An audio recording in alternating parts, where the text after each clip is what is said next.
প্রিয় দর্শক, Walton smart fridge presents TVS ইনসাইটে আপনাদের সবাইকে স্বাগত জানাচ্ছি। আমি সাজ্জাদুর রহমান।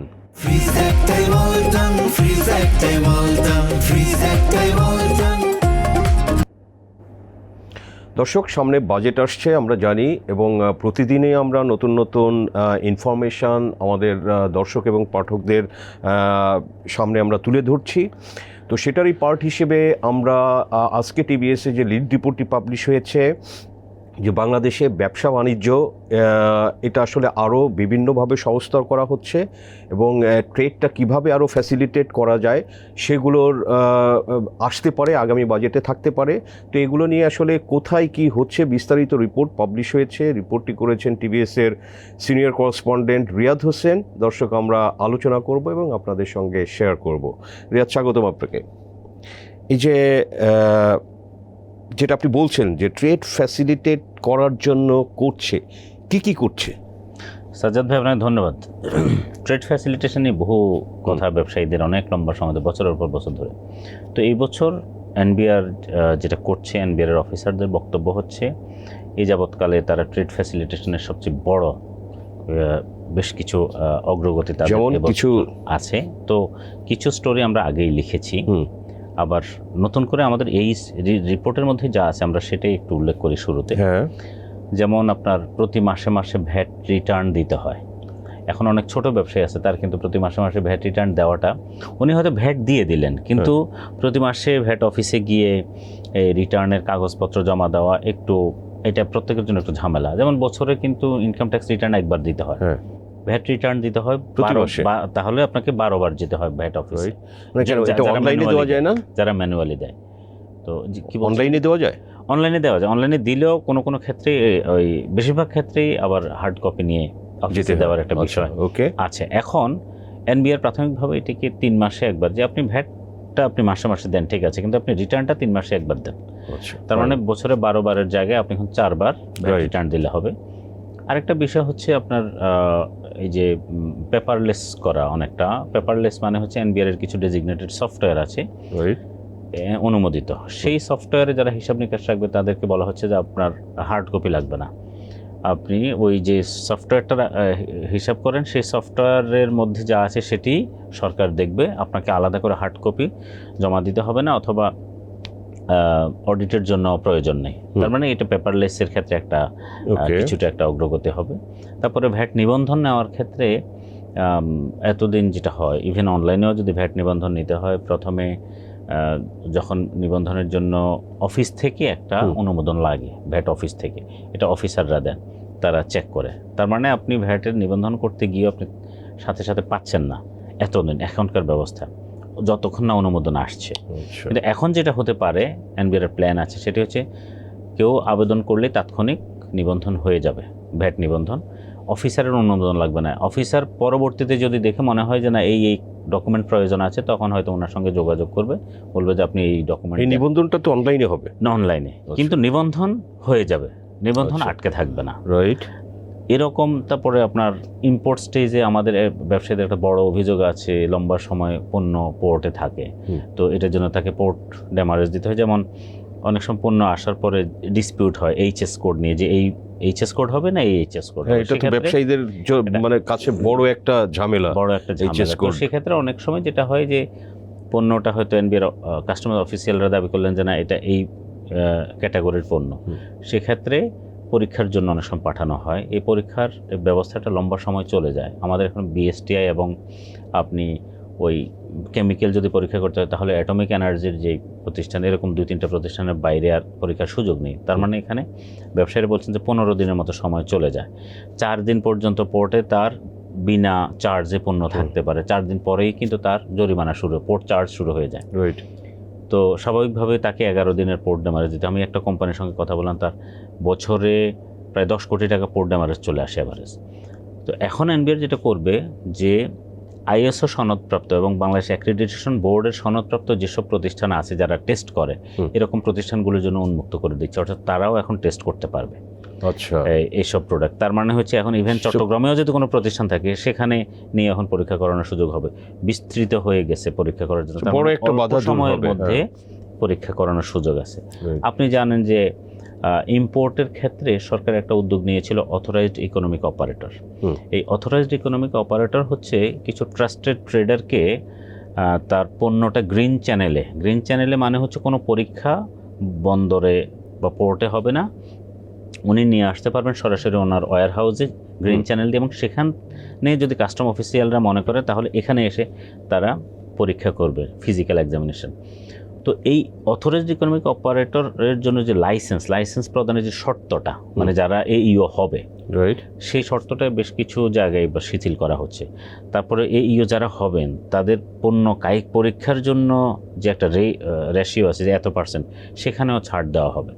তো এরকম আরও কিছু এগুলো আছে। এর বাইরে একটা ট্যাক্সের ক্ষেত্রে যেটা আমাদের আগের স্টোরিতে এসেছে, যে আপনার যেমন প্রেডিক্টেবল ট্যাক্স রেজিম আসবে। ধরুন প্রতি বছর ব্যবসায়ীদের, কনজিউমারদের একটা টেনশন থাকে যে বাজেটে কী হবে, দাম বাড়বে না কমবে, তো অথবা এই বছর আমি এই ট্যাক্স দিয়ে আসছি, সামনের বছর কী হবে। এখন এই বছর যে ট্যাক্স রেটটা যাই হবে যেখানে, সেটি 5 বছরের জন্য হবে। আচ্ছা, তো অর্থাৎ 2030-31 অর্থ বছর পর্যন্ত এই ট্যাক্স রেটটা এই বছরে মানুষ জানতে পারবে। গত ইন্টারিম সরকারের সময় অবশ্য তারা 2 বছরের জন্য দিয়ে গিয়েছে, এই সরকার আরও 3 বছরের জন্য দিয়ে এটিকে, অর্থাৎ মানুষ জানবে আগামী 5 বছরের ট্যাক্স রেটটা কি। রাইট, এটা এবং ব্যবসা বাণিজ্যের জন্য তো এটা খুব বড় একটা মানে দুশ্চিন্তার কারণ ছিল যে আসলে। এবং আরেকটা বড় বিষয় হচ্ছে, আপনি খেয়াল করবেন মানুষ যখন ট্যাক্স দেয়, সরকার আমার কাছে যদি ট্যাক্স পাওনা হয়, আমার বিরুদ্ধে যে কোনো উপায় আমার কাছে ট্যাক্স আদায় করে নিয়ে যায়। কিন্তু যখন সরকার বেশি ট্যাক্স নিয়ে নেয়, হিসাব নিকাশে যখন দেখা যায় যে না, সরকার আমি যা ট্যাক্স দেয় না তার চেয়ে বেশি নিয়েছে, অথবা অনেক সময় সোর্স ট্যাক্স হিসাবে নিয়ে নেয়, মিনিমাম ট্যাক্স হিসাবে কাউন্ট করে যে না, আপনার লোকসান হলে আপনার ফেরত পাবেন না। এটি ইন্টারন্যাশনাল ট্যাক্স জাস্টিসের সঙ্গে ট্যাক্সের যে ন্যায্যতা তার পরিপন্থী। ব্যবসায়ীরা দীর্ঘদিন ধরে বলে আসছে আপনি বেশি ট্যাক্স নিলে আমাকে রিফান্ড দেন। তো এই বাজেটে এরকম একটি প্রপোজাল হয়তো আসতে পারে যে বেশি ট্যাক্স সরকার যেভাবেই নেবে, সেটা অ্যাডভান্স ইনকাম ট্যাক্স হিসাবে, সোর্স ট্যাক্স হিসাবে, অথবা মিনিমাম ট্যাক্স ধারণাটাই ইনফ্যাক্ট সরকার রাখতে চাচ্ছে না। অর্থাৎ আপনি ট্যাক্স দিলেন, আপনি সরকার বেশি নিয়েছে, এবার তাহলে রিফান্ড দিয়ে দেবে। অর্থাৎ রিফান্ডের একটি প্রপোজাল এই বাজেটে আসতে পারে। এরকম আরও, বাট অনেক সময় আমরা চুরি যে রিফান্ড আসলে চুরি পায় না, অনেক ঘোরাঘুরি করতে হয়, এই অভিযোগটাই আছে। তো সরকার যেমন মিনিমাম ট্যাক্সের ক্ষেত্রে সরকার এখন যেটা করবে, যে প্রথম 3 বছরে তাকে সমন্বয়ের সুযোগ দেবে, যদি কেউ সমন্বয় করতে না পারে এরপর থেকে রিফান্ড। এখন আমরা যা শুনছি, বিশেষ করে রিফান্ড যখন শুরু হবে তখন তো সরকার বেশি ট্যাক্স নিলে তাকে ফেরত দিতে হবে। তো ফেরত দেওয়া মানে সরকার ট্যাক্স নিলে সরকারের কাছ থেকে আবার করদাতার কাছে আসা অনেক কঠিন কাজ। এইটা কতটুকু স্মুথলি হয়, এটাই যখন ইমপ্লিমেন্টেশন পর্যায়ে যাবে তখন বোঝা যাবে। এখনও তো বাজেট যেহেতু 11 তারিখে আছে, বাজেট প্রপোজাল আসবে, পাস হবে, ফাইনালি বোঝা যাবে। বাট এই প্ল্যানগুলো এখন পর্যন্ত সরকারের এনবিআর।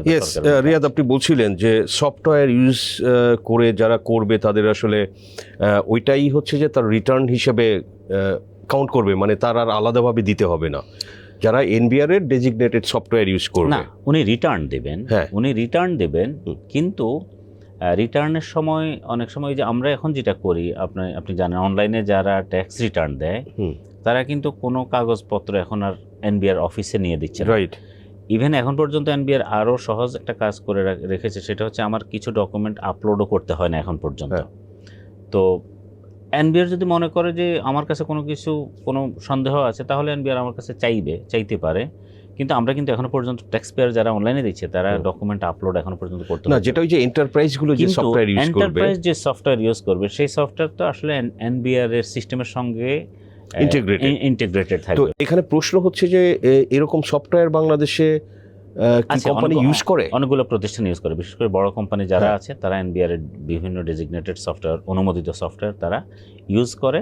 এনবিআর এর প্ল্যান হচ্ছে এখন এটাকে বিস্তৃতভাবে, এটা করলে তো এই যে ট্যাক্স ভ্যাট ইভেশন কমে যাবে, স্বচ্ছতার জায়গাটা। তারপরে আমাদের দেশের কোম্পানির ব্যাপারে অভিযোগ আছে যে তারা 2-3 ধরনের অ্যাকাউন্টস তারা মেনটেন করে, যে একটা এনবিআর এ দেওয়ার জন্য, একটা নিজের জন্য, একটা ব্যাংকের জন্য। এই ধরনের ব্যাংকের জন্য ব্যাংক থেকে লোন নেওয়ার জন্য বেশি আয় দেখায়, এনবিআর এ কম ট্যাক্স দেওয়ার জন্য কম দেখায়, আবার শেয়ার হোল্ডারদেরকে বা ইনভেস্টরদেরকে না দেওয়ার জন্য লস দেখায়, এক ধরনের। তো এগুলোর কিছুটা হয়েছে। ওই যে আপনার ডিভিএস একটা সিস্টেম চালু হয়েছে, ডকুমেন্ট ভেরিফিকেশন সিস্টেম অনলাইনে এনবিআর এর সঙ্গে, অর্থাৎ ট্যাক্স সরাসরি এখন দেখতে পারে যে ওনাকে যে ফাইন্যান্সিয়াল স্টেটমেন্ট দেওয়া হয়েছে সেটি যেই চার্টার্ড অ্যাকাউন্টেন্ট অনুমোদন করে দিলেন, সেটাই এনবিআর হচ্ছে দেখে। এরপরে যদি এখানে কোনো ধরনের ব্যত্যয় পাওয়া যায় তাহলে এটার জন্য দায়ী থাকবেন চার্টার্ড অ্যাকাউন্টেন্ট। ফলে এখন ওই যে ফেক অডিট রিপোর্ট স্টেটমেন্ট দেওয়ার এটা কিছুটা কমেছে।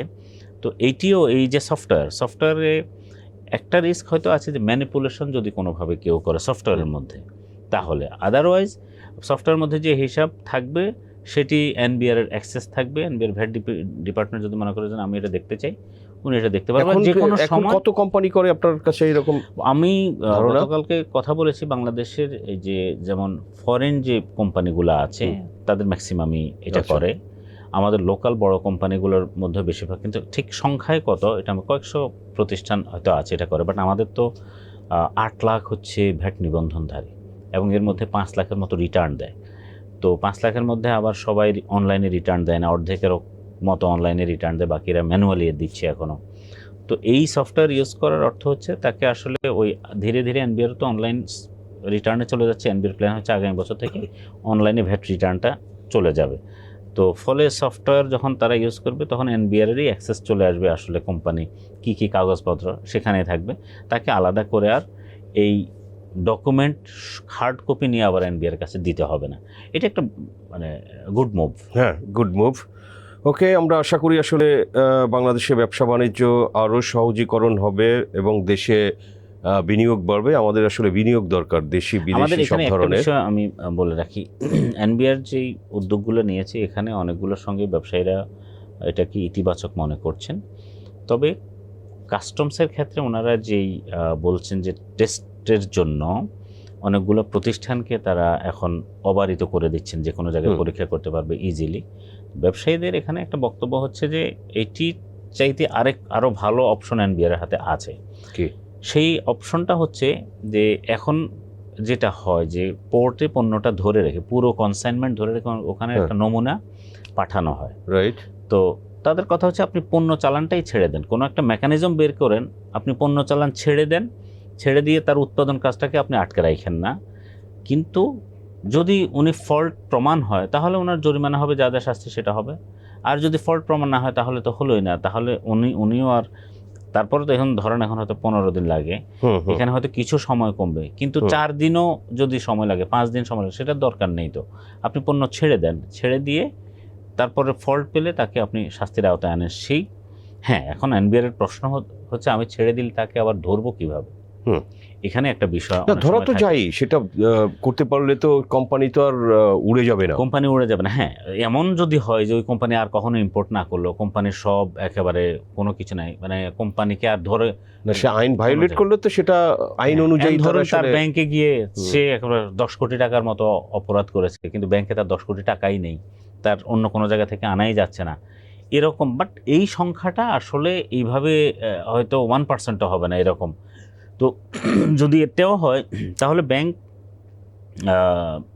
কি বলে, যে ব্যাংকে একটা অ্যামাউন্ট যে রেখে, আচ্ছা, এটাকে এটার নাম হচ্ছে গ্যারান্টি টাইপের একটা অ্যামাউন্ট, এরকম যে কোনো একটা বিষয় রেখে, মানে এটা ব্যবসায়ীরা বলছে যে এরকম একটা মেকানিজম বের করে, এনবিআর একটা মেকানিজম বের করে যে আপনি পণ্য ধরে রাখবেন না, পণ্যটা আপনি ছেড়ে দেন, তাহলে তার উৎপাদন কাজে এই যে 8-10 দিন সময় চলে যায়, সবার না হয়তো যার পণ্যটাই সন্দেহ হয় তারটাই তো নমুনা পাঠানো হয়, সেখানে এরকম ক্ষেত্রে ইজি করা। তো এটা হচ্ছে তাদের প্রপোজাল।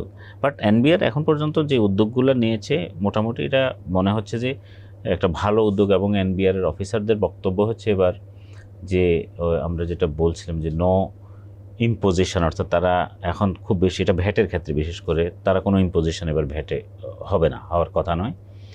লিটল এক্সামশন, কিছু কিছু ক্ষেত্রে এক্সামশন দিবে, অনলি ট্রেড ফ্যাসিলিটেশন, এটা হচ্ছে তাদের এবারের বক্তব্য। এবং তারা বলছেন যে এবারের বাজেটে তারা এই যাবৎকালের সবচেয়ে বেশি ট্রেড ফ্যাসিলিটেশনে তাদের কার্যক্রম, তারা প্রপোজাল আসতে যাচ্ছে।